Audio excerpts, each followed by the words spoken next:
So if you guys have been with me for a little while, you guys will have known that this east side garden bed that I'm standing by has gone through quite a few transformations over the past couple of years. It started off as just a really large tree in the center of the yard with just grass around it. And then I ended up installing a shade garden around it a couple years later. And then about 2 years ago, we sadly lost the tree. We had to take it down because it was starting to rot from the inside out. And overnight, it turned from a shade garden into a full sun garden. So it sat that way untouched for about a year. And then last year, I really started to add some more plants to it and remove the shade tolerant plants, and add some more full sun plants. And then in the fall, I really went pretty heavy in terms of adding some shrubs and more interest into the garden bed. So today what I want to do is take a look at the health of the garden bed, see how everything overwintered. And I want to take you along with me in terms of what are some of the things that I'm looking for and what are the things that I need to improve upon throughout the season to put this bed back into a place that I'm really, really happy with. So let's go ahead and get started. So the first thing that I do before anything else is start to look at the soil health. And really what I'm doing here is, in a lot of spots, it's still too cold or too frozen for me to really check to see if it's crumbling or anything of that nature.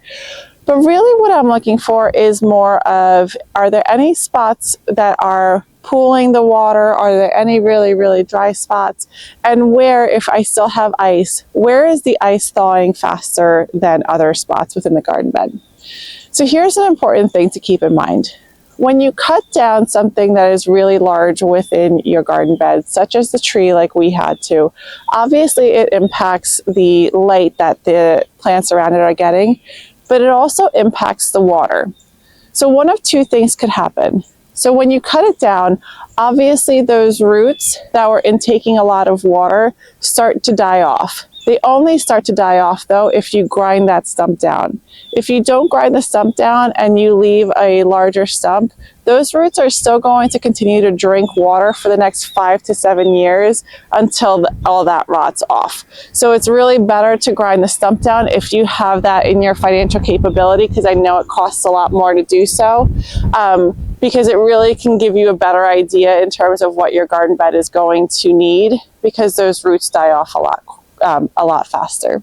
So now that those roots have died off, logic would dictate that the water, you're not going to need as much water in the ground as you would when the tree was growing.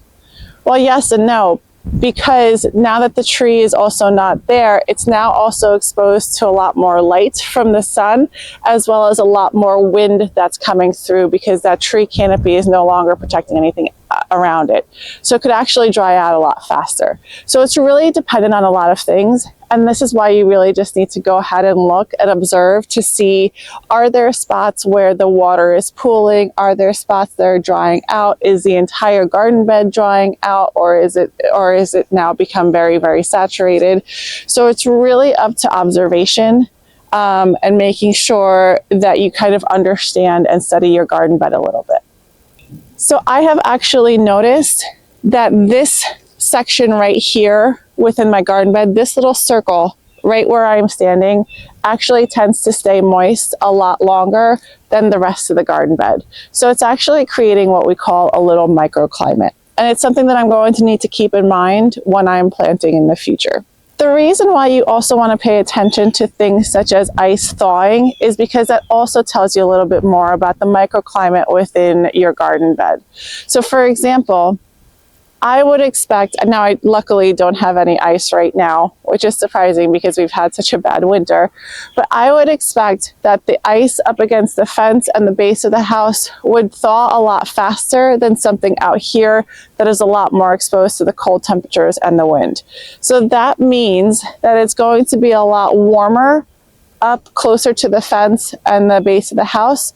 And so I'm going to think about, in the heat of the summer, things that their roots tolerate a lot more hot and cold weather just hot and dry weather. And that's what I'm going to be planting further into the garden bed by the base of the fence and the foundation of the house, because that is the microclimate there. It's going to be the soil temperature is going to be a lot hotter there than it is out here. So if points number 1 and 2 are looking at your soil and looking to see where there are potential microclimates within your garden bed, point number 3 is looking to see what's popping up. And obviously we're expecting to see a lot of tulip bulbs and daffodils and any of those early spring bulbs popping up. There's a lot of other things popping up as well. So you want to pay attention to the other things that are popping up, or potentially not popping up either, because they could also be a sign of something that needs to be fixed down the road. So for me, that so far has been, I've seen sedums start to pop up, I've seen peonies start to peek their head through, hellebores are starting to bloom, so that has produced a lot of good, healthy growth as well. I am also noticing things such as my astilbe and my brunnera pop up. I'm noticing some growth on my lungwort, and some of my ground covers are starting to get new growth. What I'm not noticing are things such as my bleeding heart, and that I think I should start seeing. If I don't see it within the next couple weeks, I probably have lost the bleeding hearts, and so I'll have to go ahead and replace those. So those are some of the things, and then you might even be surprised in terms of some of the things you start seeing because you don't even remember planting it, and that is always a really, really nice surprise.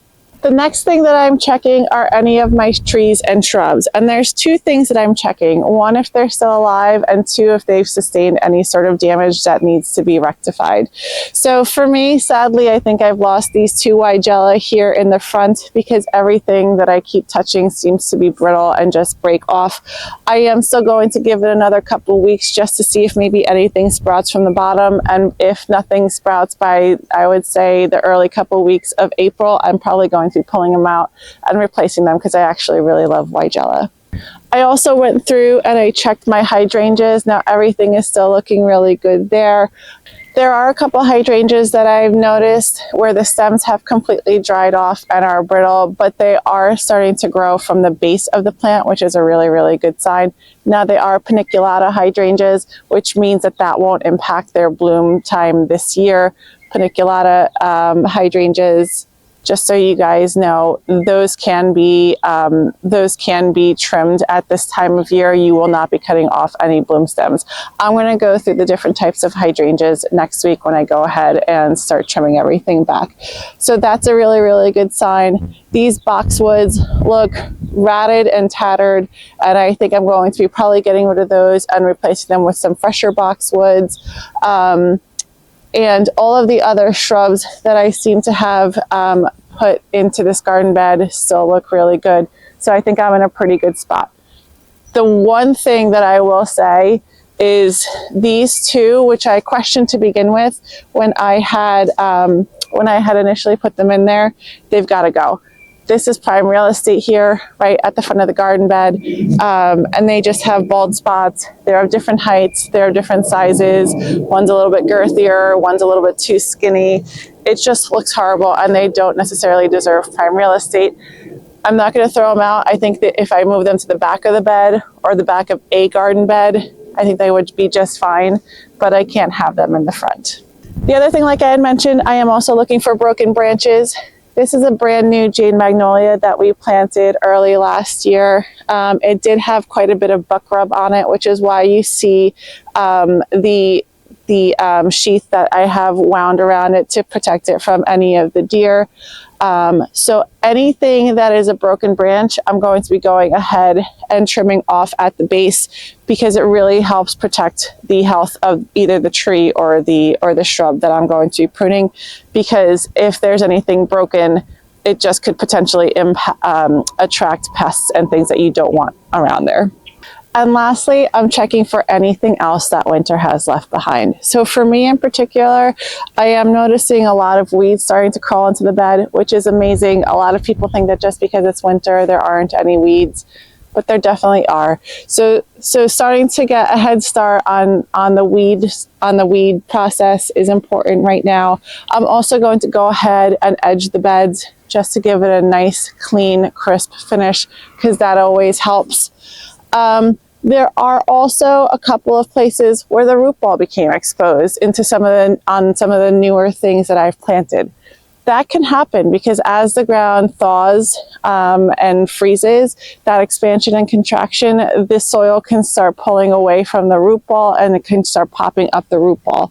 So I'm going to be making sure that that root ball gets a lot of soil around it. And then I'm going to come in with a fresh layer of mulch. Now this bed still seems to have a really nice thick layer of mulch. So the nice thing is I'm not going to have to worry about mulching it quite as much as I did in years past where the bed was just getting started. So now that I've done my little garden walkthrough and I've inspected everything, I now have in my head what I need to be doing in terms of a to-do list or what I need to be looking for throughout the season at the garden center in order to replace things or just keep things moving. So it makes things a lot easier when you actually have a plan. And again, it doesn't need to be a strict plan. Things can be fluid, but just to give you an idea and a sense of where you're headed. A little bit of planning can really go a long way. And again, you can get so overwhelmed walking into that garden center and seeing all that beautiful color that you don't even know where to turn, and then you end up getting things that you don't even need. If you guys found this video helpful, take a look at these because you might enjoy these as well. And also don't forget to like and subscribe. I upload every Monday, Wednesday, and Friday, and I hope to see you guys there. Bye.